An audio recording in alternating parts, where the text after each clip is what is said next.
गीता में अर्जुन को स्वयं भगवान कह रहे हैं कि उस परमेश्वर की शरण में जा, उसके लिए उन संतों के पास जा जो तत्वदर्शी हो।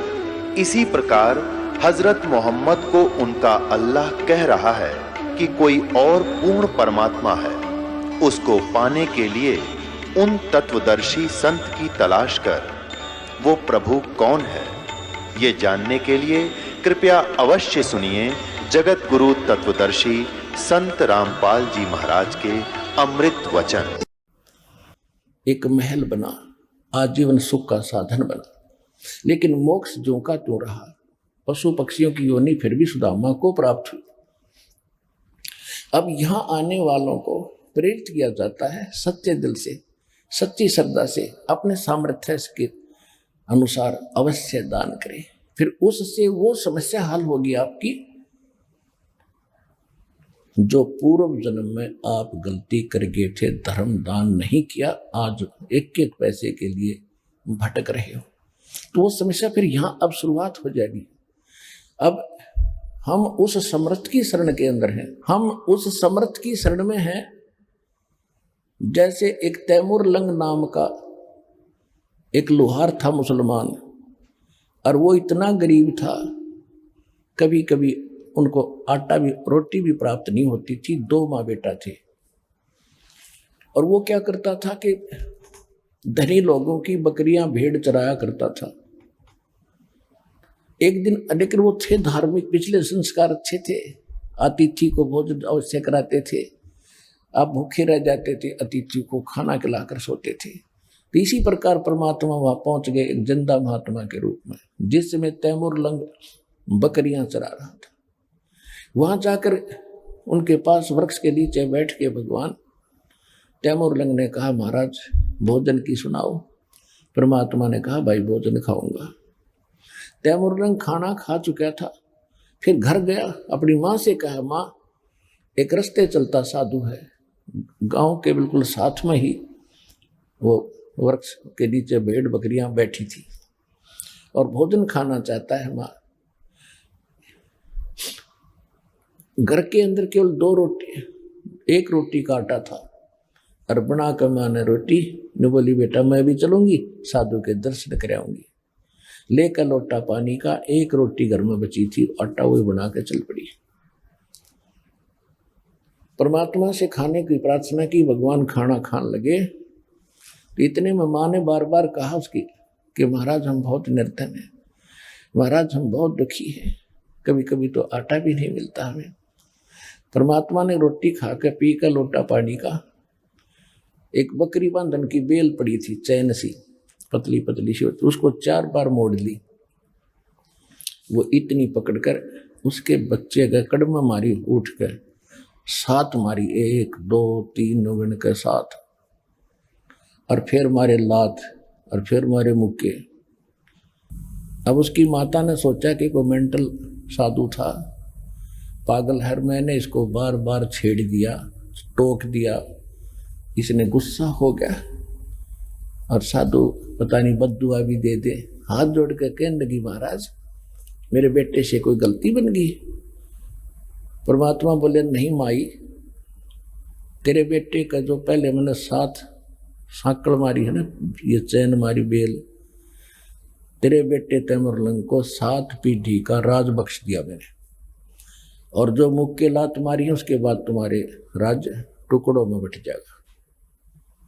यूं कह रहे थे तो माई सोच रही थी तो कति पागल आदमी है, मेंटल, खाने को रोटी नहीं, हर मन सुखी आशीर्वाद दे रहा है कि 7 पीढ़ी का राज दे दिया। इतने में परमात्मा अंतर्ध्यान हो गए। अंतर्ध्यान हुए तब देखा चारों तरफ, उन्होंने सोचा तो फरिश्ता था, लेकिन यह बात गले नहीं उतर रही थी कि मेरा बेटा राजा बन जाएगा। कहते साधु वचन उल्टे नहीं, चाहे पलट जाओ ब्रह्मांड। उसके बाद वो तैमूर लंग राजा बना। दिल्ली के अंदर इतिहास गवाह है, दिल्ली तक को अपने काबू में कर लिया था, और यहाँ पर अपना एक नौकर बिठा दिया था दिल्ली के सिंहासन पर, वो उसको टैक्स देता था। तैमूर लंग के बाद उसका पोता बाबर दिल्ली का बादशाह बना, उससे लगातार 5 पीढ़ी औरंगजेब तक तैमूरलंग का शासन रहा। औरंगजेब के बाद ये टुकड़ों में उनकी पीढ़ी अलग अलग राज्य बट गई थी। रोटी तैमूरलंग को दीनी तात सात बादशाही लीनी। आप अन्नदेव की आरती में पढ़ते हो तो पुण्यात कहने का भाव ये है दास, जो आपको आज आध्यात्मिक जो प्रवचन सुनाना चाहता है कि जो पिछली गलतियां कर चुके हैं और अब दान धर्म ना करके आज बहुत दुखी है, बहुत बड़ी समस्या रोजी रोटी की उनके सामने, इस समर्थ के पास आने के बाद ये समस्या नहीं रहेगी। पर समस्या ये रहेगी कि आपको विश्वास कब होगा कि कबीर इज गॉड। जिस दिन आपका हृदय मान लेगा, सुनी सुनाई बातों से नहीं बनेगी बात। आत्मा का साक्षी है भगवान, इस मन का साक्षी नहीं है। मन तो काल का एजेंट है और परमात्मा की भक्ति से इस मन को भी आत्मा अपने अनुकूल करेगी। अब तो ये आत्मा के ऊपर बैठा है, इसने आत्मा को अपनी वाहन बना लिया और जहां पकड़ के ले जाता गंदे कर्म करा के इसके सहारे चल रहा है। फिर आत्मा इसके ऊपर बैठेगी और इसकी स्पीड बहुत है टट्टू की, इस मन की। बकवादों में भी इतनी स्पीड है और जब ये अच्छे काम पर लगाएगी इसमें भी इसकी इतनी ही स्पीड है, इसके ऊपर बैठा देगा भगवान आपको। तो कहने का भाव दास का ये है कि आपको यहां आकर के ये ज्ञान सुनाया जाता है तो अब आप दान कर रहे हो। दास देख रहा है, कोई तो 10 रुपए की मुश्किल से उसका दान करने की हिम्मत बनती है और फिर दास देख रहा है कि दूसरी तीसरी बार आता है तो 1000 रुपए चढ़ा रहा वो व्यक्ति। आत्मा गदगद हो जाती है कि मालिक ने सुन ली इस अपनी आत्मा की, क्योंकि परमात्मा का विधान है। कहते हैं आप 1 रुपया दान करोगे 1000 देता दाता आपको। जो दान आप यहाँ करते हो वो आपका नहीं, वो तो भगवान का हो गया, आपका नहीं रहा। उसके बदले में आपको तो 1000 मालिक ने उसी समय लिख दिया आपके अकाउंट में, लेकिन वो अकाउंट आपको दिखता कौन।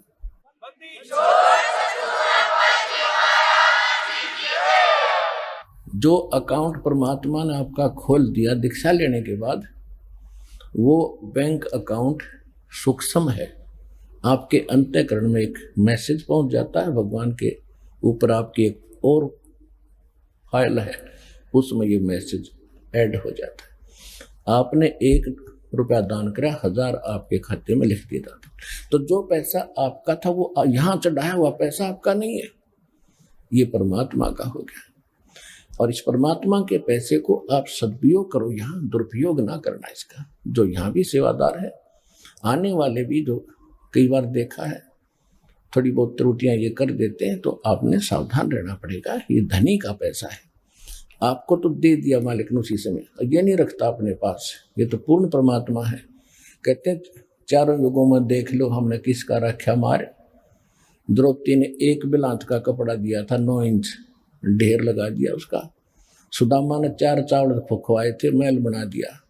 तैमूरलंग ने 1 रोटी दी थी, उसको 7 पीढ़ी का राज बख्श दिया। तो कहते 4 युगों में देख ले हमने किसका रखा मार, हमने किसका लेकर ना दिया हो मारना, यानी कोई पैसा लेकर ना देने के उसने पैसा मार लिया मेरा। तो परमात्मा कहते 4 युगों में देख ले हमने किसका रखा मार, हमने किसी का पैसा रखा नहीं।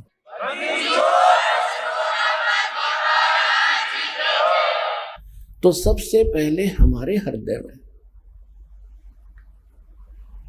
ये समाना चाहिए कि हु इज गॉड, परमात्मा कौन है। और परमात्मा को पहचानने के लिए हमने कौन से प्रमाण स्वीकार्य होंगे। सबसे पहले हमारे सदग्रंथ। हमारे सदग्रंथ कौन से हैं? पवित्र हिंदू धर्म के नाम जो लिख दिए गए हैं, पवित्र 4 वेद, ऋग्वेद, यजुर्वेद, सामवेद, अथर्ववेद, पवित्र श्रीमद् भगवद गीता, पवित्र 18 पुराण। उसके बाद जो उपनिषद है ना, ये तो किसी ऋषि विशेष की अपनी अनुभव की कथा है। वो वेदों और सदग्रंथों इनसे नहीं मिलती है, तो वो उसके घर की है, उसको हमने नहीं चाहिए लेना। दूसरे तो वैसे ये पवित्र वेद, पवित्र श्रीमद् भगवत गीता, पवित्र पुराण ये हिंदुओं के नहीं थे, मानव मात्र के लिए। उसके बाद विभाग बढ़ते चले गए। तो फिर जैसे कुछ पहले समय में आपस में कटे हुए क्षेत्र थे, जैसे समुद्र पार करके फिर अमेरिका, ये जो यूएस से बोलो हो जिसने, वो इससे कटे हुए थी इस क्षेत्र से। तो वहाँ फिर काल भगवान ने बाद में ये कटे, पहले तो सिद्धियाँ थी, पहले भी ऐसे वहाँ जाते थे, एक दूसरे से संपर्क करते थे, सिद्धियों से जाते थे। तो उसके बाद वो क्षेत्र कट गया, तो काल ने दोबारा जैसे ईसा मसीह जैसे, बाबा आदम जैसे महापुरुषों का वहाँ जन्म दिया, फिर उसने अपनी छुरी अलग से पढ़ा दी उनको। और उसके बाद फिर ये पुस्तकें बन गई, जैसे तौरात, जबूर, इंजिल और फिर ये कुरान शरीफ। तो ये तो वैसे वास्तव में ये पवित्र ग्रंथ जो पुराने हमारे सभी मानव मात्र के लिए हैं, फिर भी तो हम इन सभी सदग्रंथों को मान्य है। हिंदुओं को तो ये ग्रंथ मान्य है जो दास ने अभी बताए, पवित्र चारों वेद, पवित्र श्रीमद् भगवत गीता, पवित्र पुराण। उपनिषद तो अलग चीज है, उनको तो भूल ही जाओ। वो तो किसी व्यक्ति विशेष का अपना जो अनुभव, उसने जैसा भगवान जाना उसमें वो कथ दी कथा, वो वेदों और गीता पुराणों से नहीं मिलती, वो ठीक नहीं। और फिर पुराण भी वेद और गीता से नीचे निम्न सत्र में आते हैं। वह श्री ब्रह्मा जी का ज्ञान अनुभव है। ब्रह्मा जी से सुनकर अन्य ऋषियों ने जो अपना अनुभव किया, उसमें फिर 18 विभाग कर दिए। वास्तव मूल शास्त्र हमारे पवित्र वेद, पवित्र गीता है। और पवित्र सूक्ष्म वेद है, वो कंप्लीट इन ऑल रिस्पेक्ट है, ऑल इन वन है, जो गॉड गिवन है, जो भगवान स्वयं देते हैं। वो है असली ज्ञान।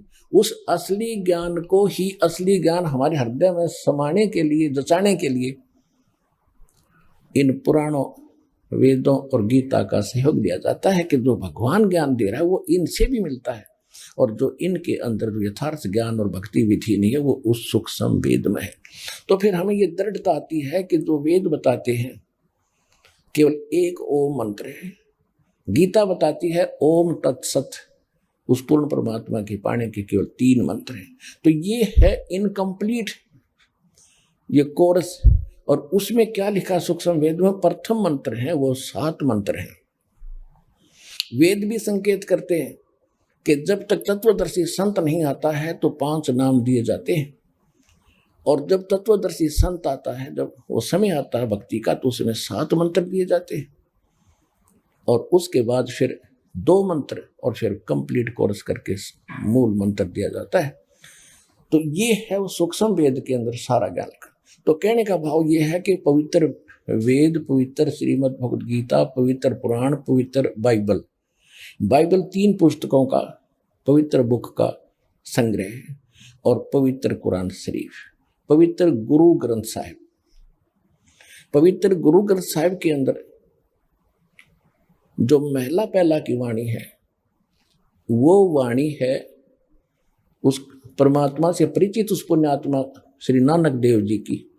उसके बाद जो अन्य गुरुदेव की जो वाणी गुरुओं की है, यदि वो नानक जी की वाणी से और सूक्ष्म वेद से मेल नहीं खाती है तो वो उस सत्र की वाणी नहीं है। तो इसलिए हमने अपने परमात्मा को समझने के लिए, अपने परमात्मा को पहचानने के लिए इन सदग्रंथों का सहारा लेना पड़ेगा, इनसे प्रमाणित करने पड़ेंगे। जो इन सदग्रंथों से जो मेल खाता है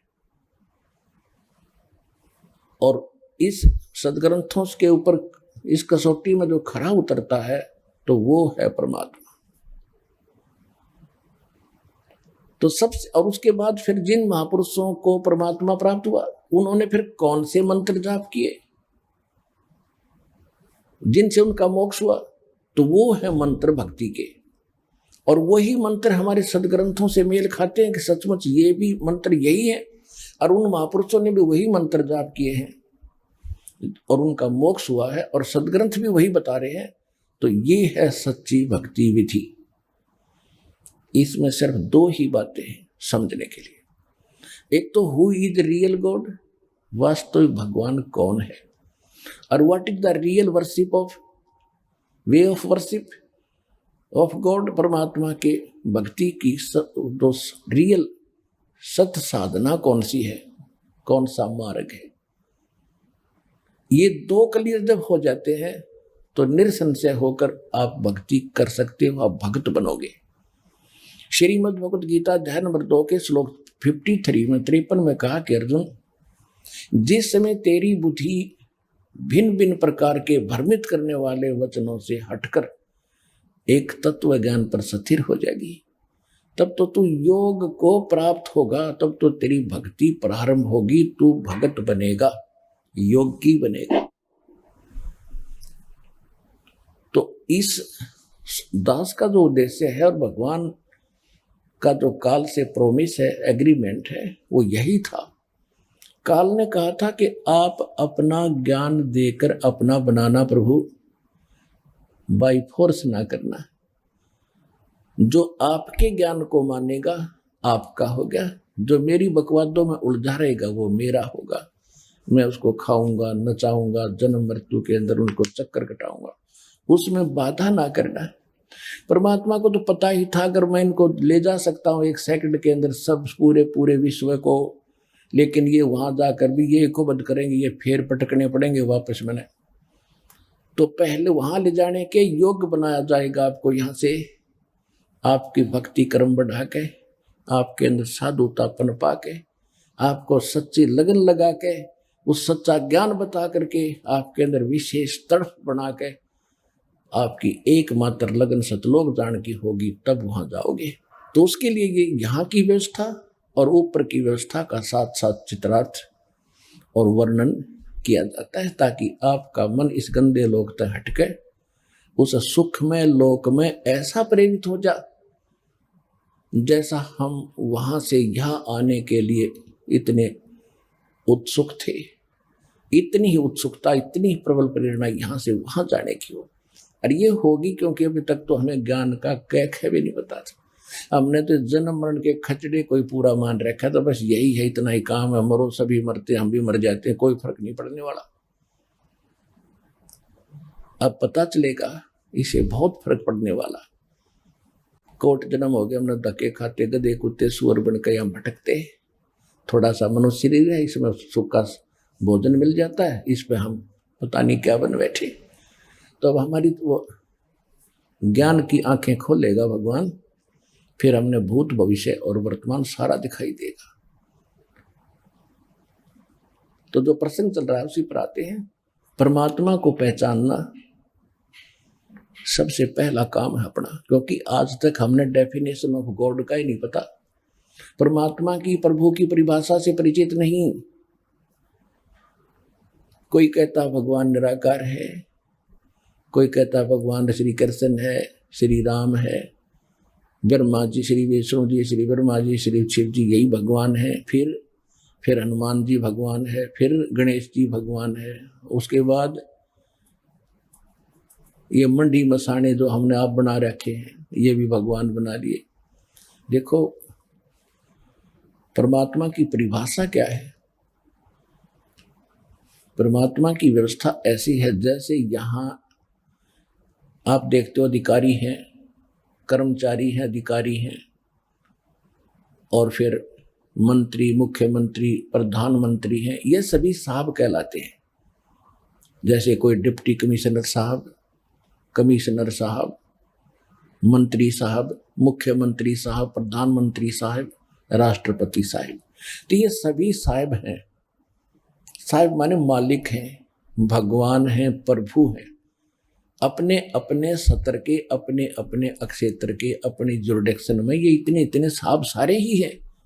लेकिन रियल साहब कौन है? रियल साहब, रियल मालिक देश का राष्ट्रपति होता है। इसी प्रकार हमने इस परमात्मा की परिभाषा को समझना है। जितने ये देव हैं, गणेश जी हैं, ब्रह्मा विष्णु महेश जी हैं, और माता हैं, दुर्गाएं हैं, देवियां हैं, ये सभी साहब हैं, ये ईश्वरीय शक्ति प्राप्त हैं, लेकिन इनकी सीमा है, जुरिडिक्शन है। 21 ब्रह्मांड का साहब है, ब्रह्मा विष्णु महेश एक एक विभाग के मंत्री हैं, साहब है मंत्री। रजगुण विभाग के ब्रह्मा जी, सतगुण विभाग के विष्णु जी, तमगुण विभाग के शिव जी। ये तो केवल एक ब्रह्मांड के अंदर एक विभागीय मंत्री है। और इनका पिता जो ब्रह्म है, जहां से बात शुरू हुई थी कि ब्रह्म सरपुरुष, ये भी अपने आप को भगवान कहता है। ये केवल 21 ब्रह्मांड का प्रभु है, स्वामी है, ब्रह्म है। ये भी नासवान, इसके अंतर्गत जितने प्राणी सब नासवान, ब्रह्मा विष्णु महेश तक नासवान। उसके बाद ब्रह्म से आगे परब्रह्म, परब्रह्म माने नेक्स्ट गॉड है, अगला स्वामी, इसको अक्षर पुरुष भी कहते हैं। ये 7 संख ब्रह्मांड का प्रभु है, स्वामी है, साहिब है। इसके ऊपर है फिर पूर्ण ब्रह्म, परम अक्षर ब्रह्म यानी सत्य साहिब। वो असंख्य ब्रह्मांड का प्रभु है, असंख्य ब्रह्मांड का मालिक है, इंक्लूडिंग अक्षर पुरुष एंड सर पुरुष। इन सब के ऊपर मालिक है। वो ही वास्तव में पुरुषोत्तम है, उसी को वास्तव में परमात्मा कहा जाता है। श्रीमद् भगवत गीता अध्याय नंबर 15 के श्लोक 16 और 17 में 3 पुरुष स्पष्ट बताए। सरपुरुष ये 21 ब्रह्मांड का स्वामी, ये ब्रह्म काल है। 7 संख ब्रह्मांड का स्वामी है वो अक्षर पुरुष है, जिसको परब्रह्म भी कहते हैं। इन दोनों के जितने भी प्राणी हैं इनके अंतर्गत सब नासवान है और ये स्वयं भी नासवान है। गीता अध्याय नंबर 15 के श्लोक 17 में कहा कि उत्तम पुरुषत्व अन्य परमात्मा इति उदाहरते है, ये लोग धर्म आविश्य विवर्ती अवैश्वर है। वास्तव में उत्तम पुरुष श्रेष्ठ भगवान तो इन दोनों से अलग है, सरपुरुष और अक्षर पुरुष है, और उसी को परमात्मा कहते हैं। ओए होए पुण्यात्मा, जहां ये ऐसा जुल्म हो रहा है, आप कश्मीर में देख रहे हो क्या हाल हो गया। जिन कोठियों के चिपके बैठे थे उनकी छात पर बैठकर जीवन रक्षा मांग रहे हैं और उनको उठाकर बाहर निकाला जा रहा। झांकते भी उन कोठियों की तरफ, केवल अपनी जान दिखाई देती है, कहीं 2 टूक मिल जावे। तो पुण्यात्मा इसे गंदे लोक में इसको हम परमात्मा कह सकते हैं जहां हम रह रहे हैं। पीछे केदारनाथ के अंदर कितना नाश हो गया था, जगह जगह कैसा हाल हो जाता है। कोई दुर्घटना से मर जाता है, कहीं भूख मरी है, कहीं पर एक्सीडेंट हो गया, कोई कैंसर से पीड़ित है, कोई किसी कष्ट से दुखी है। जिस लोक में आप रह रहे हो क्या परमात्मा का लोक हो सकता है? लेकिन ये भी परमात्मा प्रसिद्ध हो रहा है। अब इस गीता अध्याय नंबर 15 के श्लोक नंबर 17 में स्पष्ट कर दिया है कि उसको परमात्मा कहते हैं, परम आत्मा, श्रेष्ठ आत्मा। तो भगवान इसलिए कहा है कि वो परम आत्मा है, वो श्रेष्ठ आत्मा है। श्रेष्ठ आत्मा वो है, आत्मा है तो परमात्मा साकार है, हम भी आत्मा है, हम परमात्मा नहीं है, हम आत्मा है। और आत्मा भी मलिन आत्मा होगी, वो परमात्मा है, कंस्टेंट रहता है, उसमें कोई मलिनता कभी नहीं आती, इसलिए वो भगवान है, सर्वशक्तिमान है। तो हम परमात्मा का अर्थ है जो दुख ना दे, केवल सुख सुख देता है, उसको परमात्मा कहते हैं। तो यहां स्पष्ट ये भी कर दिया कि वही सभी तीनों लोकों में प्रवेश करके। अब 3 लोक की 2 प्रकार स्थिति होती है। जैसे एक तो हरियाणा की राजधानी और एक राजधानी सेंटर की, राजधानी दोनों ही है, कैपिटल दोनों कहलाती है, पर दिन रात का अंतर है। ऐसे ये लोकों का अंतर है। जैसे एक तो ये लोक है पाताल लोक, पृथ्वी लोक और स्वर्ग लोक, ये भी 3 लोक हैं। फिर 3 लोक इससे हटकर हैं। एक तो अक्षर पुरुष का लोक, 21 ब्रह्मांड का क्षेत्र, फिर अक्षर पुरुष का लोक, 7 संख ब्रह्मांड का क्षेत्र, और फिर तीसरा जो लोक है वो सतलोक, ऊपर का जो लोक अविनाशी स्थान है, वो सारा अलग एक लोक है। उसके विभाग भले ही 3-4 हैं आपस, लेकिन ये 3 लोक ऐसे बनते हैं। जब यहां हम ज्ञान सुनाते हैं तो ये 3 लोक अलग होते हैं। 3 लोक का राज है ब्रह्मा विष्णु महेश, ऊंचा धाम कबीर का वाणी ग्रह विदेश। तो जब यहाँ 3 लोक की बात की है तो पृथ्वी, स्वर्ग और पाताल तक सीमा है। और जब यहाँ कह रहा है कि 3 लोकों में प्रवेश करके वही सबका धारण पोषण करता, अब 3 लोक ये ऐसे बन गए। एक 21 ब्रह्मांड का क्षेत्र ब्रह्म का, और 7 संख ब्रह्मांड का क्षेत्र ये परब्रह्म यानी अक्षर पुरुष का, और फिर ऊपर के जो 4 लोक हैं, सतलोक, अलखलोक, अगमलोक और अनामी अकैलोक, ये 4 लोक, वो लोक फिर एक है 4 को मिलकर, और ये 2 लोक ये न्यारे। इस प्रकार ये 3 लोक हैं, क्योंकि अध्यात्म मार्ग का इस पृथ्वी पर इस दास के अतिरिक्त वर्तमान में किसी को पता नहीं, एक कैक है भी पता नहीं है। यह तो दया हुई है दाता की।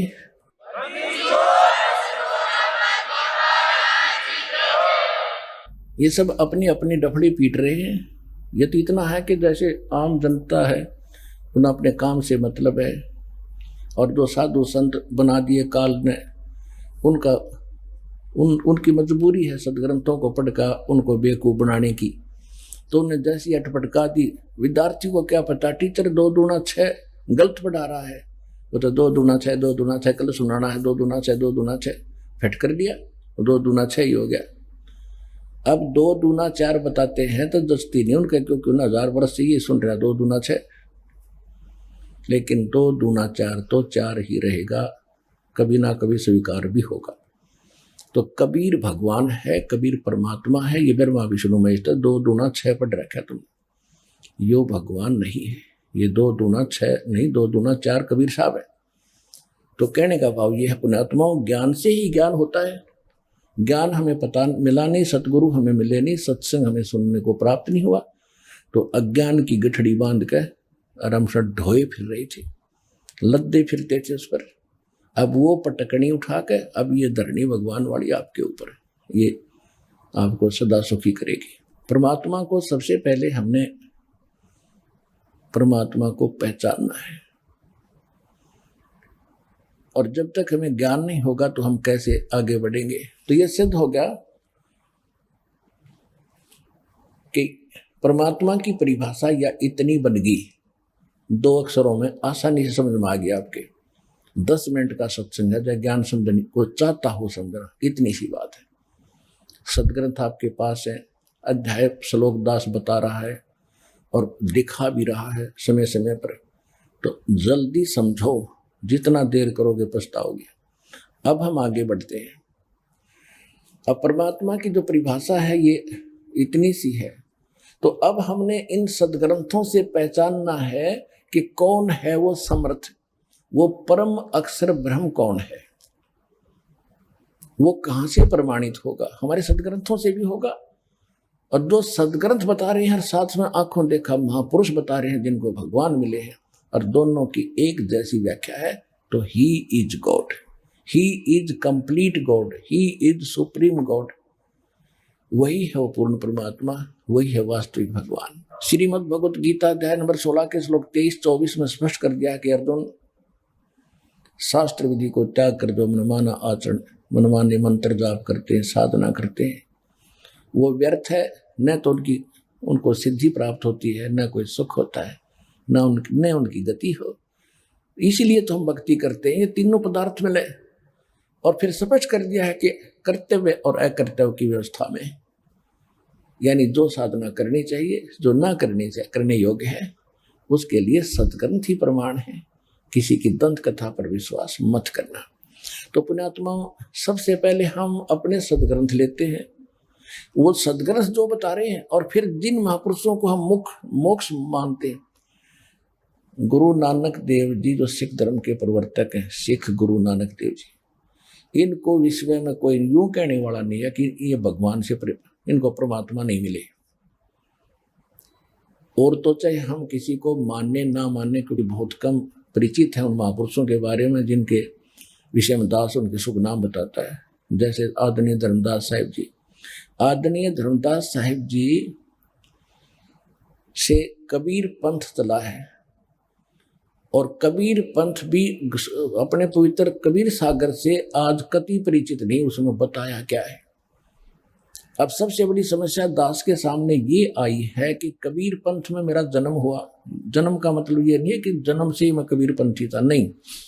अध्यात्म जो जन्म मेरा कबीर पंथ में हुआ, गरीब दास वाले पंथ में, गरीब दास का पंथ भी कबीर पंथ कहलाता है। जब दास ने आदरणीय गरीबदास साहिब जी की जो वाणी पढ़ी, देखा, और जो गरीबदास पंथ के लोग साधक जो साधना कर रहे थे उनका अंतर देखा, माथा ठनकता था कि ये मानने या इनकी लोक वेद को माने। इतना ज्ञान उस समय नहीं था। फिर धीरे धीरे परमात्मा ने ज्ञान मैच्योर किया, तो फिर देखा कि कबीर पंथी और कबीर साहब के विरुद्ध ज्ञान दे रहे हैं। कबीर साहब को एक सिंपल सतगुरु मानते हैं, भगवान को निराकार बताते हैं। यही दशा गरीबदास पंथ की। एक मेरे गुरुदेव ने छोड़ के गरीबदास पंथ में कोई संत नहीं देखा मैंने जो ठीक बात करता हो और अनुकूल कहानी और अनुकूल ये ज्ञान दे रहा हूं। उसके बाद फिर गीता और वेद, क्योंकि इसमें हमारा जन्म बाई बर्थ हम वहां थे।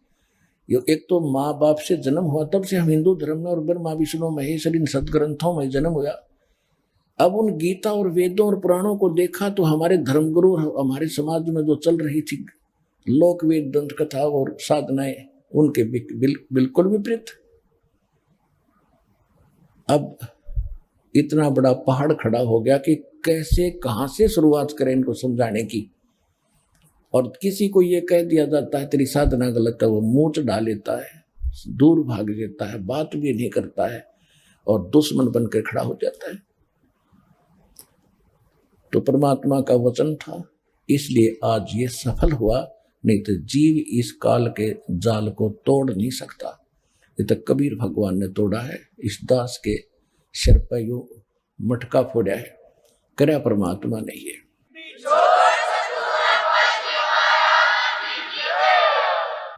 अब परमात्मा की थोड़ी सी पहचान बताएंगे, क्योंकि परमात्मा को जानने के लिए तो ऋषियों ने सारे जीवन भी लगा दिया, तो भी ना समझ में आया उनके। उसका कारण क्या था? वस्तु कहाँ खोजे कहाँ, किसी विधि लागे हाथ, एक पलक में पाइयो खोजी ले लो हाथ। एक सेठ था, उसने अपने बच्चों से बता दिया था कि बेटा अभी मैं तुम्हें धन बताऊंगा नहीं, और मैं लिख कर जाऊंगा एक पैड पे बही में। मेरी कभी मृत्यु अचानक हो भी जाता, उस पैड को समझ लेना, उसके आधार से निकाल लेना। और पैड में भी कोड वर्डों से लिख दिया, कोई शन पढ़ कर चोर ढूंढ लेना, पिता की मृत्यु होगी। बच्चों ने फिर कुछ दिन के बाद क्रियाक्रम करके देखा भी पिताजी धन घना बतावे थे और पैड में लिख रखा बतावे थे। वह पैड देखी, बही देखी, उसमें लिखा पाया कि चांदनी 14 रात के 12 बजे मंदिर के गुम्बज में सर्वधन दबा रखा है। अब उन्होंने कुछ दिनों के बाद के देखा, रात के 12 बजे वो मंदिर का गुम्बज फोड़ा। मंदिर का गुम्बज फोड़ कर देखा, उसमें कुछ नहीं पाया। तो बड़े चिंतित हुए कि इतना धन, और पिताजी तो गलत लिख गए, ये तो बहुत, अब वो मिलेगा नहीं, क्योंकि जहां उन्हें लिखा वो हमें मिला ही नहीं, तो उस जगह खोज कहाँ सकते हैं। बड़े चिंतित उदास थे। तो उनका मित्र था उनके पिता का एक लाला जी, वो शोक व्यक्त करने के लिए आया, क्योंकि पहले ऐसे साधन थे, कई दिन महीनों पीछे पता चलता था कि मृत्यु होगी मित्र की। बच्चों ने अपनी समस्या बताई कि अंकल जी ऐसे ऐसे मेरे पिताजी ने धन लिखा था, वहां मिला नहीं, और हमने तो बड़ी चिंता होगी, बहुत गुना धन है। उसने कहा कि बेटा दिखाओ कहाँ लिखा है, मैं देखता हूँ। उसने देखा, उसमें लिखा था चांदनी 14 रात्रि के 12 बजे, और मंदिर के गुम्बज में सारा था। हाँ, गुम्बज तूने तोड़ रखा मंदिर का। तो गांव वाले कहने लगे, निकम्यो तेरा बाप तो ऐसा धार्मिक था, मंदिर बनाया तो तोड़न लग गए। तो उन्हें शर्मिंदा ने कहा जी हम इन्हें बढ़िया बनावाएंगे, पिताजी का आदेश है। वहां तक नो इज्जत बचाई। फिर उसका वो अंकल कहने लगा, बेटा इस गुम्बज को फिर तैयार करो, और अगली 14 चांदनी को मैं आऊंगा, फिर बताऊंगा धन कहाँ पर है। उन्होंने मंदिर दोबारा बनवा दिया गुम्बज ऐसे ही। तो रात्रि चांदनी 14 रात के 12 बजे उस मंदिर की जो छाया जहां गिर रही थी, उस मंदिर के पास आंगन में गुम्बज जहां नजर आ रहा था, 12 बजे या 2 बजे जैसा उसने बताया, चांदनी 14 को मंदिर की जहां भी छाया जा रही थी गुम्बज की, क्या बेटा इस यहाँ निशान लगा आंगन में, वो कच्चे आंगन में, यहाँ खोदो। वो खोद जाता ज्यों का त्यों पा गया। और वह फोड़े मंदिर के गुम्बद ने। ये कोड वर्ड थे। तो ये सदग्रंथ जो है इनमें परमात्मा ने कोड वर्डों में धन दाब रखा था।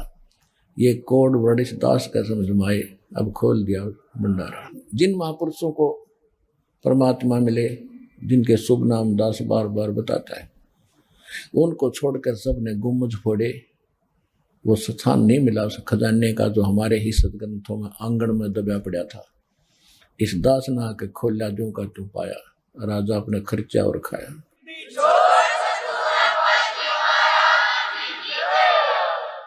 तो सबसे पहले हम आपको आदरणीय गरीबदास साहिब जी को परमात्मा मिले, ये कथा आपको बहुत बार सुना रखी हमने। थोड़े से हिंट आज देकर आज का विषय पूरा करेंगे।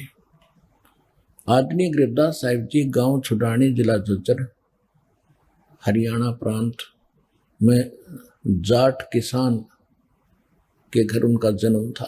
1450 एकड़ जमीन थी, बहुत बड़े किसान थे। और वहाँ उनके नानके थे, अपने नानका में रहा करते थे, क्योंकि उनका कोई मामा नहीं था। इसलिए उनके नाना जी ने उनके पूज्य पिताजी यानी गरीबदास जी के पूज्य पिताजी को वहाँ पर घर जमाई रखा था, सारी संपत्ति उनके नाम कर दी थी। गरीबदास जी का जन्म वहीं हुआ था जब वो 10 वर्ष के हो चुके थे। खेतों में अपने ही गौओं को चराने जाया करते थे। गांव के अन्य व्यक्ति भी अपनी गौओं के उन्हीं के खेतों में चराया करते थे, क्योंकि बहुत ज्यादा जमीन थी। तो परमात्मा संवत 1784 सन 1774 में तो जन्म हुआ गरीबदास जी का। 10 वर्ष के बाद जब वो 10 वर्ष के हुए तो भगवान मिले संवत 1784 में, सन 1727 में। परमात्मा कबीर साहब सतलोक से आए, जिंदा महात्मा का रूप बनाकर वहाँ बच्चे बैठे थे वृक्ष के नीचे, जांडी के पेड़ के नीचे, जाटी के।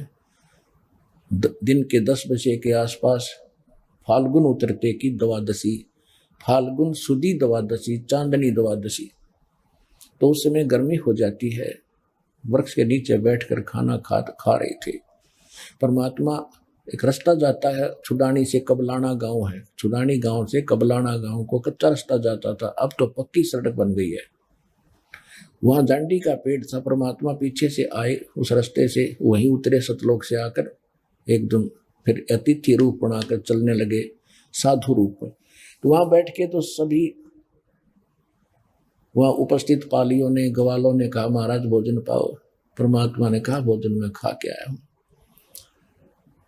फिर कहा, जी भोजन नहीं खाओगे तो दूध तो पीना ही पड़ेगा, हम बगैर कुछ खाए पिए साधु अतिथि को नहीं जाने देते। परमात्मा ने कहा, मैं कुंवारी गायों का दूध पीता हूं, ये पिला दो भाई। तो वो कहने लगे ग्वाले के, महाराज आपकी दूध पीने की नीत नहीं है, आप तो मजाक कर रहे हो। तो गरीबदास जी एक छोटी सी बच्चिया को लाए पकड़कर, जिसने दूध पीना छोड़ रखा था और अभी उसको बैल ने टच नहीं किया था, यानी कंवारी, अंडरस्टूड है, कंवारी शब्द पर्याप्त है, उसको लेकर आए। परमात्मा ने कहा, गरीबदास जी कहने लगे, महाराज इसका बच्चा भी नहीं है, दूध कैसे देगी। कबीर परमात्मा ने कहा, जिंदा महात्मा के रूप में, बेटा कोई साफ पात्र लाओ दूध निकालने का। एक मिट्टी का बरोला सा था, छोटा सा मटका। गरीबदास जी को कहा कि इसके नीचे रख के बैठ के रख। वो पकड़ के बैठ गया बछिया के नीचे, सतनों के नीचे। परमात्मा ने ऊपर से आशीर्वाद भरा हाथ रखा, लंबे लंबे सतन हो गए और दूध की धार चल गई। वो पात्र भरने के बाद रुक गई। परमात्मा ने पिया।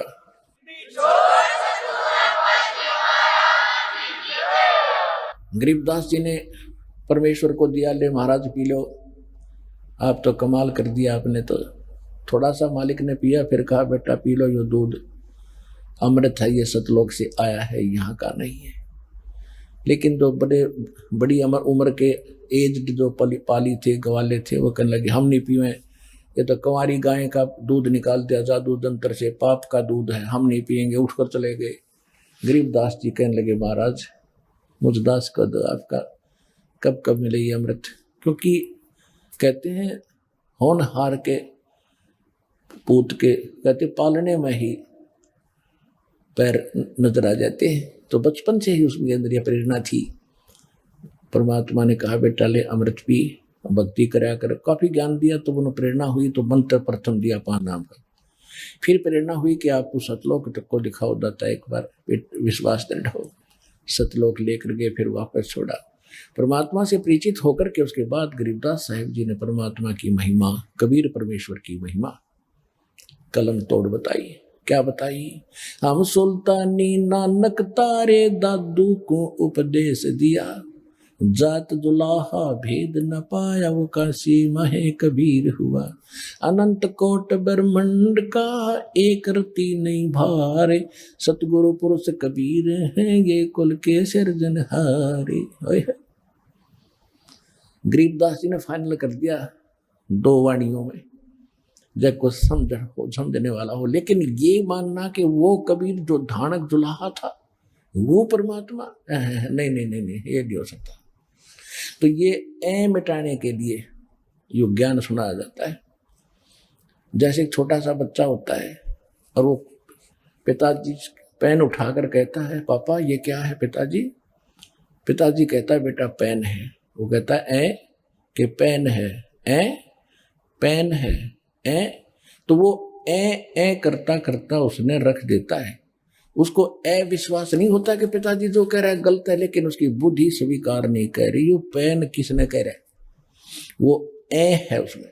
अब जब वो बच्चा बड़ा हो जाता है, फिर पिताजी कहता है बेटा पेन ले उठा के बेटी, तो दौड़े जाते हैं बच्चे और उठा के लाते, ले पापा पेन। तो अब उनकी मैच्योर होगी, वह मिट गई। तो अभी इस संसार का है। कबीर साहब भगवान तो ये अभी आप में भी है, क्योंकि पहली बार जो आता वो एकदम थोड़ा ही भगत बन गया। लेकिन जो दास के बच्चे हो गए, नाम ले लिया, दीक्षित हो गए बेटा बेटी, तो उनको विश्वास नहीं है दास की बातों पर, लेकिन अभी भी है। तो वह मिटाने के लिए ये सत्संग सुनाया जाता। अब गरीबदास साहिब जी ने जो परमात्मा की व्याख्या की वो सुनाऊंगा। पुणात्मा सन 1994 से लेकर सन 2012 तक तो हमने इतना संघर्ष किया है कि इस अज्ञान का नाश करने में सफल हुए कबीर भगवान की रजा से। और 2012 के बाद अब आप देख रहे हो कैसा उफान आ गया भगवान के ज्ञान में। हाय हाय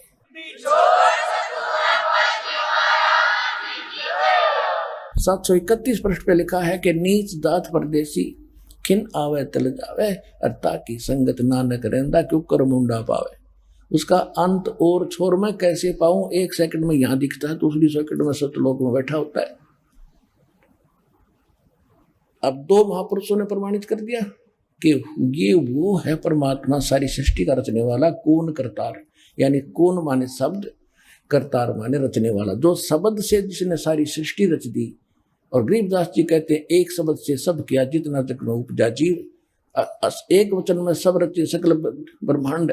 और खुद परमात्मा भी कहते हैं अनंत कोट बाजी जहां हम रचे सकल ब्रह्मांड, गरीबदास मैं क्या करूं ये काल करे जीव खंडे। हम ही अलख अला है कुतुब गोश और पीर, गरीबदास खालिक धनी हमरा नाम कबीर। ए स्वामी श्रेष्ठा में सृष्टि हमारे तीर, दास गरीब अधर बसू अवगत सत कबीर।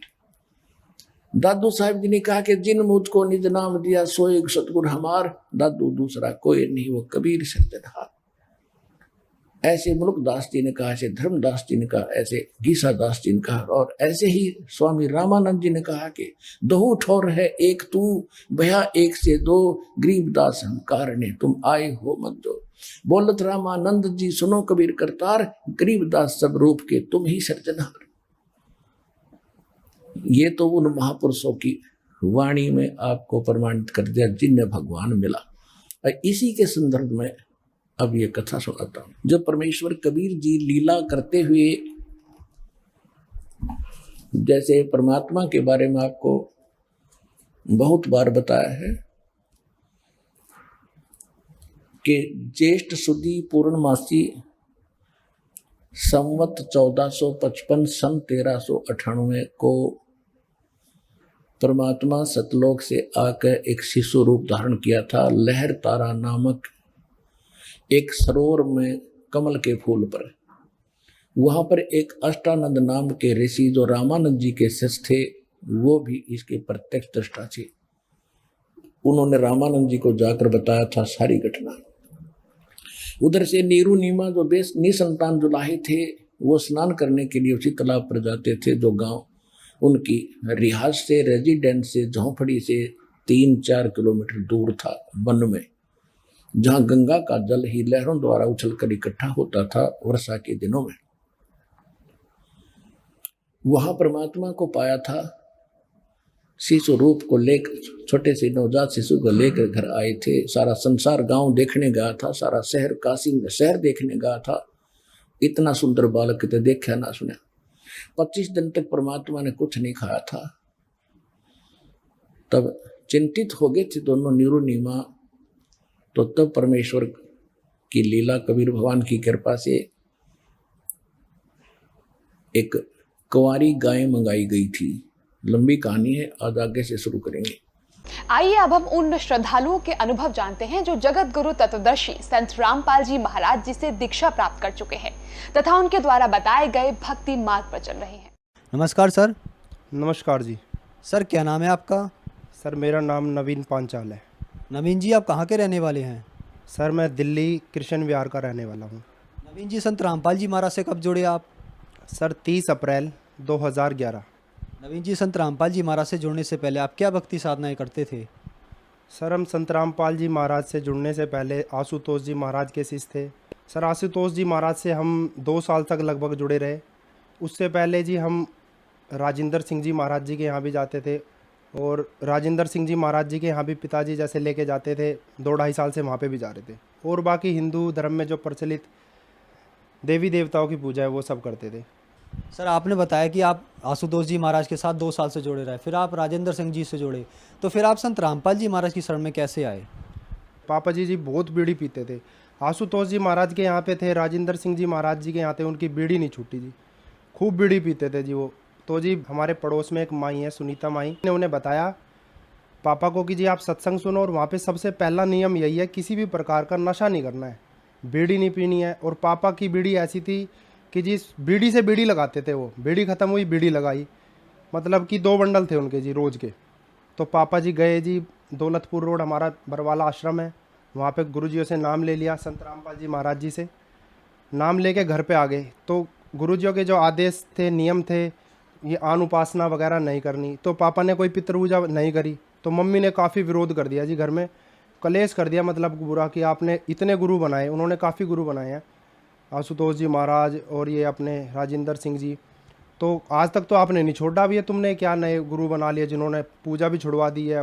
पापा कहने लगे भाई कुछ भी कर, मैंने नाम ले लिया है, मैंने गुरुजी बना लिए हैं, मैं नियमों पे रहूँगा। तो जी मम्मी ने काफ़ी कलेश करा। फिर मम्मी ने ये बात कह दी कि आपने तो संत रामपाल जी महाराज जी से नाम ले लिया, तो कहीं संत रामपाल जी महाराज से किसी बच्चों को नहीं लगाओगे। पापा कहने लगे चल ठीक है। तो जी पापा ने आज तक मेरे को कभी जगाया नहीं था सोते हुए को। एक दिन उन्होंने मुझे सुबह 5:30 बजे आवाज़ लगाई कि भाई चल। मैंने पूछा कहाँ चलना है जी? क्या आश्रम में चलते हैं। मैं कहा जी चलो। मैं घूमने के पर्पज़ से गया था सर, कि घूम आऊँगा। जैसे पापा वहाँ का काफ़ी बखान करते थे, भाई इतने बाथरूम है, खाना भंडारा, अच्छी व्यवस्था, भाईचारा, इतना प्रेम रहता है वहाँ पे, सब में आपस में बहुत प्यार है। तो मैं घूमने के पर्पज़ से चला गया जी। मैं गया, वहाँ पे सत्संग चल रहा था। सत्संग में जाके बैठ गए। थोड़ी देर बाद सत्संग समाप्त हुआ जी, हलवे का प्रसाद आ गया। हलवे का प्रसाद खाने के बाद भक्तों ने वहाँ नियम बता दिए कि भाई ये नियम है, यहाँ पे मानने पड़ेंगे। जैसे उन्होंने नियम बताए तो जी मैंने मना कर दिया। तो फिर क्या हुआ, एक भगत थे वहाँ पे, उन्होंने मुझे समझाया तो मैं उनके साथ चल दिया। मैं संत रामपाल जी महाराज से नाम लेने गया था, तो मेरे मन में ये था कि मैं नाम लेके आऊँगा और जाते ही छोड़ दूंगा, ये क्या मेरे पीछे पड़े रहेंगे या मेरे के साथ साथ रहेंगे। ठीक है जी। तो मेरे यहाँ पे एक धागा बंध रहा था जी, मेरे नाप इतनी ज़्यादा होती थी, हल्की सी मैं दौड़ मार लेता या वेट उठा लेता तो मेरी नाभि गिर जाती थी जी, नाभि इतनी गिर जाती थी। हमने वैद्यों से, डॉक्टरों से, और ये पैरों में बांधते हैं, सबसे इलाज करवा लेता, वो ठीक नहीं हुई थी।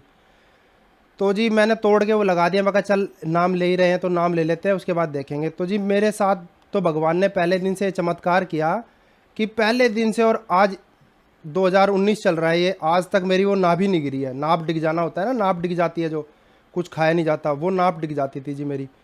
आज तक मेरे साथ वो दिक्कत नहीं आई है। जैसा कि मैंने आपको पहले ही बताया कि भाई मैं नाम छोड़ूंगा जाते के साथ ही। अब जी मैं आया बाहर तो होता है, जैसे पहले भी हम गुरुजी के यहाँ जाते थे तो सेवा वगैरह करते थे, तो उस दिन मुझे वहाँ वेट की थोड़ा सा ना, आटे वगैरह की, कट्टे वगैरह की सेवा कर रहे थे कहीं वक्त, मेरे को किसी ने नहीं बोला, मैं अपने आप ही सेवा में लग गया। तो जी मैं सेवा में तो लग गया, मैंने सेवा भी कर रहा हूँ। काफ़ी 50-50 किलो के वेट के कट्टे थे, वो उठा के इधर ले जा रहे थे, ट्रक में से उठा के। फिर मेरे को बाद में याद आया, मैं कहा यार तेरी तो 10 किलो वजन उठाने से नाभ भी गिर जाती थी, नाभ डिग जाती थी, और तेरे साथ ये खेल क्या हुआ है। तो जी मुझे विश्वास हो गया, मैं ये परमात्मा है, ये कुछ ना कुछ तो शक्ति है, कुछ दिन चल के देखते हैं। तो जी भक्ति में दृढ़ होते गए, धीरे धीरे आगे और भी भगवान ने लाभ किए। इस प्रकार जी मैंने संत रामपाल जी महाराज से जुड़ा, संत रामपाल जी महाराज से नाम दीक्षा ली। सर, संत रामपाल जी महाराज से नाम दीक्षा लेने के बाद आपको क्या लाभ प्राप्त हुए? संत रामपाल जी महाराज से नाम लेने के बाद जी काफ़ी लाभ हुए हमें। पहले हमारा बहुत बुरा हाल था, आर्थिक तंगी भी थी, काफ़ी कमज़ोर थी, और जी पापा का नशा, बीड़ी पीते थे खूब, चाहे हमारे चाय बने ना बने उन्हें बीड़ी चाहिए, 2 बंडल सुबह मंगा लेते थे। मम्मी भी काफ़ी बीमार रहती थी, बीमारी काफ़ी थी हमारे घर में। हल्का सा मैं इधर उधर खेल कूद भी कर लिया या वेट उठा लिया, मेरी काफ़ी नाभ डिग जाती थी, नाभि गिर जाती थी, और उसका इतना इलाज कराते थे जी हम, बहुत ज़्यादा इलाज कराते थे, उसका बिल्कुल भी हल नहीं निकलता था, काफ़ी ज़्यादा दिक्कत रहती थी। उसके बाद हम संत रामपाल जी महाराज जी की शरण में गए। संत रामपाल जी महाराज जी की शरण में जाते ही मेरे को तो जी पहला लाभ पहले दिन से ही हो गया था। उसके बाद जी पिताजी की बीड़ी भी छूट गई। सबसे बड़ा लाभ तो हमारे अगड़ पड़ोस भी और वैसे भी सभी भाई बंद भी ये मानते कि ये 8 साल के थे जब से बीड़ी पीने लगे थे पिताजी मेरे, और अब उनकी 55 साल की उम्र हो रही है, अब तक बीड़ी पीते थे वो। अब इतने गुरु बना लिए, इतने नियम उन्होंने रख लिए, दवाई खा ली, किसी से भी बीड़ी नहीं छूटी उनकी। और संत रामपाल जी महाराज जी की शरण में जाते के साथ ही उन्होंने पहले दिन से बीड़ी रख दी थी और उनकी बीड़ी छूट गई। उसके बाद जी लाभ आपने पूछे, लाभ काफ़ी हुए जी मुझे। एक बार की बात है, मेरी मम्मी के बच्चादानी में रसोली होगी, डॉक्टर है हमारे यहाँ पर रजनी गुप्ता, महंगी डॉक्टर है जी। तो मम्मी उससे पहले इलाज करा रही थी। एक दिन उसने क्या कहा मम्मी से कि भाई अपने घर से किसी को लेके आओ। तो मम्मी मुझे लेके चली गई, तो मैं गया वहाँ पे। उसने मेरे को जाते ही बहुत ज़्यादा डांट मारी कि भाई इलाज नहीं करा सकते तुम ऐसे वैसे, और 1 लाख रुपए लगेगा और 3 खून की बोतल लगेंगी, कल लेके आ जाना, अगर अपनी मम्मी को बचाना है 1 हफ्ते के अंदर ये हो जाएगा इनका काम, मर जाएंगी ये अगर ऑपरेशन नहीं कराया। मैं घर आया जी, घर आते ही मैंने संत रामपाल जी महाराज के यहाँ प्रार्थना करवाई जी। संत रामपाल जी महाराज जी के यहाँ से आदेश आए कि भाई आप आज मत जाओ, कल जाना, जब संत रामपाल जी महाराज जी के आदेश आ जाए किस अनुसार आपको चलना है। तो जी अगले दिन 12 बजे आदेश आना था। अगले दिन 12 बजे मैंने फ़ोन किया, संत रामपाल जी महाराज का उधर से आदेश आया कि जी परमात्मा बहुत दया करेंगे। संत रामपाल जी महाराज का आदेश आया और हमने दंडवत प्रणाम करी। दंडवत प्रणाम करते ही वो रोग आज छूमंतर हो गया जी। उस बातों को 7 साल हो गए, बीमारी बिल्कुल ख़त्म हो गई। उसके बाद सर जी मेरे पेट में इतना इन्फेक्शन हो गया, बहुत ही ज़्यादा दर्द रहने लगा, कुछ खाया नहीं जाता। 21 दिन तक जी मैं हॉस्पिटल में एडमिट रहा, हमारे यहाँ चौहान हॉस्पिटल है, वहाँ पे मैं एडमिट रहा। तो एडमिट होए हुए मेरे को संत रामपाल जी महाराज ने प्रेरणा करी कि नाम शुद्ध कराया जाए। तो जी मैं डॉक्टर को कह के निकला कि मैं अभी आ रहा हूँ। तो जी मैं घर नहीं गया, सीधा हमारे यहाँ मुंडका आश्रम है वहाँ पे पहुँचा। मैं जाते ही मैंने वहाँ पे सिचुएशन बताई जी, ऐसे ऐसे बात है, मेरे साथ ये घटना घटी है और दवाई बिल्कुल काम नहीं कर रही है। तो जी मैं नाम शुद्ध करा के आया। शुद्ध कराने के आने के बाद सर दवाई मेरे जो रखी थी ना मैंने फेंक दी कि संत रामपाल जी महाराज जब कैंसर तक सही कर रहे हैं तो मेरे पेट का दर्द क्यों नहीं सही करेंगे। और वो दिन है, आज का दिन है, बिल्कुल सही हूँ मैं। उसके बाद जी हमारे ना ऊपर किराएदार रहते हैं, उन्होंने लैटरिन के अंदर जी कुछ फंसा दिया कपड़ा वगैरह, और हम 1 हफ्ते से परेशान थे कि वो लैटरिन सही हो जाए। उसके लिए हमने 3-4 कारीगरों को, सफाई करने वालों को बुला लिया। उन्होंने कह दिया ये नहीं सही होएगी, ये अब ये पूरी फटेगी, पूरी फाड़ेंगे इसे, पूरी तोड़ेंगे। तो जी मैं लैटरिन के बाहर ही बैठा हुआ था जी। तो मैंने प्रार्थना कर ली जी, ये देखो आप चमत्कार संत रामपाल जी महाराज का, कि वो प्रार्थना करते के साथ ही मैंने प्रार्थना करी है जी, और उधर से वो पानी सारा नीचे खरड़ खरड़ हो गया, जैसे किसी ने इसमें डंडा बांस जैसे नया पाइप लगा दिया हो। ये चमत्कार हुआ जी मेरे साथ। उसके बाद जी मेरी गुड़िया है, छोटी गुड़िया है 8 महीने की, सुबह 9 बजे से लेके रात के 8 बज गए थे जी। वो रोते रोते उसका बहुत बुरा हाल हो रहा था, पता नहीं उसके क्या था क्या नहीं था। डॉक्टर को भी दिखाया उस दिन हम ले जाके, उन्होंने भी दवाई वगैरह दी। उसके कोई आराम ही नहीं हुआ, रोती रही, शाम तक रोती रही। मेरे पापा जी दूसरे कमरे में लेटे थे, उन्होंने वहाँ लेटे लेटे आवाज़ लगा रहे हैं कि एक बार भाई प्रार्थना कर लो। तो जी मैंने और मेरी वाइफ ने दंडवत प्रणाम किया, दंडवत प्रणाम करके प्रार्थना करी, भगवान संत रामपाल जी महाराज दया करें। आप विश्वास करना जी, गुड़िया के पास एक चप्पल पड़ी थी, वो जहाँ रोने लग रही थी उसके बाद चप्पल पड़ी थी, उसने चप्पल उठा के तुरंत मुंह में डाल ली, और खेलने लगी, फटाफट ऐसे खेलने लगी बहुत। फिर उसने दूध भी पिया और पूरी रात आराम से सोई।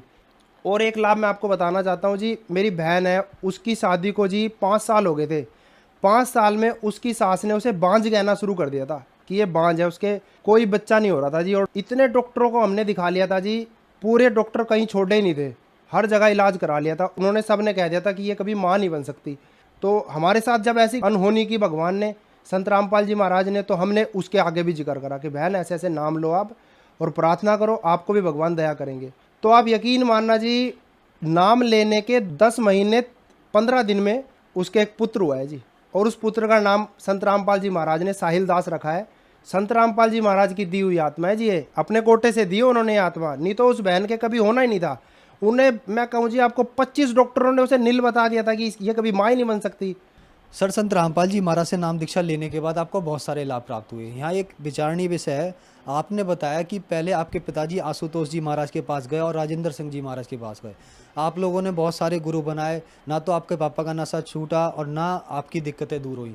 फिर आप लोगों ने संत रामपाल जी महाराज से नाम दीक्षा ली और आपकी ये सारी समस्याएं ठीक हो गई। और आपने बताया कि आपकी बहन के 5 साल से संतान नहीं थी, संत रामपाल जी महाराज से नाम दीक्षा लेने के बाद उनको संतान हुई। तो ऐसा कैसे संभव हो रहा है? पहले आप चारों दिशाओं में घूमते हैं, सभी देवी देवताओं के पास जाते हैं और गुरु भी बनाते हैं, आप वहाँ से ठीक नहीं हो पाते और संत रामपाल जी महाराज से ठीक हो जाते हैं, ये क्या कारण है? ये सबसे बड़ा कारण है जी सत भक्ति का, कि जो हम पहले भक्ति कर रहे थे जी, वो आन उपासना कर रहे थे। अब संत रामपाल जी महाराज जी ने हमें जो मंत्र दिए हैं वो सारे हमारे वेदों से, हमारे ग्रंथ से मैच खाते हैं जी। जो सत भक्ति आप करोगे तो लाभ मिलेगा, सत भक्ति नहीं करोगे, उसके अपोजिट चलोगे तो लाभ नहीं मिलना। तो ये सारा खेल जी संत रामपाल जी महाराज ने जो हमें भक्ति बताई है, नियम बताए हैं, मर्यादा बताई हैं, और वेदों में प्रमाणित है जो भक्ति, उस भक्ति के कारण ये सारा लाभ मिल रहा है जी। सर, यहाँ पे एक और विचारणीय विषय है कि लोग ये कहते हैं कि संत रामपाल जी महाराज देवी देवताओं की और ब्रह्मा विष्णु महेश की इस तरह की पूजाएं छुड़वाते हैं, क्या ये बात सही है? ये बात बिल्कुल गलत है जी। संत रामपाल जी महाराज तो खुद कहते हैं कि जी वो यहाँ के प्रधान है। संत रामपाल जी महाराज जी ब्रह्मा विष्णु महेश की भक्ति छुड़वाते नहीं है, बल्कि भक्ति बताते हैं कि इस तरीके से भक्ति करो, इस तरीके से आपको लाभ देंगे। सर, जो श्रद्धालु आज आपको देख रहे हैं, आप उन्हें क्या संदेश देना चाहेंगे? सर, जो भक्तजन आज मेरे को सुन रहे हैं मीडिया के माध्यम से, मैं आपसे हाथ जोड़ के प्रार्थना करना चाहता हूँ। संत रामपाल जी महाराज के रूप में पूर्ण परमात्मा आए हुए हैं। आप संत रामपाल जी महाराज जी का सत्संग सुने, रोज सत्संग आता है साधना चैनल पे 7:40 से 8:40। आप प्रतिदिन एक सत्संग सुनना शुरू करें, उसके नीचे हेडलाइन चलती है, उससे आप बुक भी मंगा सकते हैं। संत रामपाल जी महाराज का आप ज्ञान देखें, मैच करें अपने वेदों से, गीता जी से। जो संत रामपाल जी महाराज बता रहे हैं वो शास्त्रों के अनुसार भक्ति बता रहे हैं। संत रामपाल जी महाराज के सत्संग आते हैं साधना चैनल पे और भी विभिन्न चैनल पे, उसके नीचे एक पट्टी चलती है जी, उस पर फ़ोन नंबर आते हैं। उस फ़ोन नंबर से आप फ़ोन करके संत रामपाल जी महाराज से नाम उपदेश प्राप्त कर सकते हैं। आपके आसपास के हर जिले में संत रामपाल जी महाराज ने नामदान केंद्र खोले हुए हैं, फ़ोन करके आप पता कर सकते हैं। धन्यवाद सर। धन्यवाद जी।